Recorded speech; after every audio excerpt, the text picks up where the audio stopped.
నాతో వెంకటాచలంలో ఒకానొకప్పుడు ఒక వృద్ధ అర్చకుడు చెప్పాడు, ఒక్కొక్క రోజు వెంకటేశ్వర స్వామి వారి ముఖంలో గొప్ప సంతోషం కనపడుతుందండి మాకు.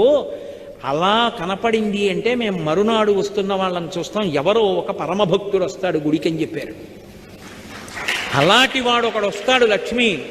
వాడు హుండీలో డబ్బులు వేయడానికి ఇలా చేయి పెడతాడు. వాడేం పెద్ద పెద్ద కట్టలు వేయడు.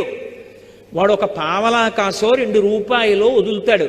వాడు వేస్తున్న డబ్బు కోసమని నేను హుండీలో ఇలా చెయ్యి పెడతాను. అది మిగిలిన డబ్బులో పడదు, నా చేతిలో పడుతుంది.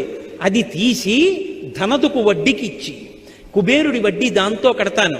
కొంత నేను డబ్బు ఉంచుకుంటాను. నీకో చమత్కారం చెప్పనా? ఇంతమందికి ఇచ్చేవాణ్ణి పరమభక్తుల డబ్బులతో జీవనం గడుపుతూ ఉంటాను. వింతలేల చెయ్యుచుండెదను కొండ మీద. ఆశ్చర్యకరమైన పనులు ఇలాంటివి చేస్తూ ఉంటాను. కలియుగంలో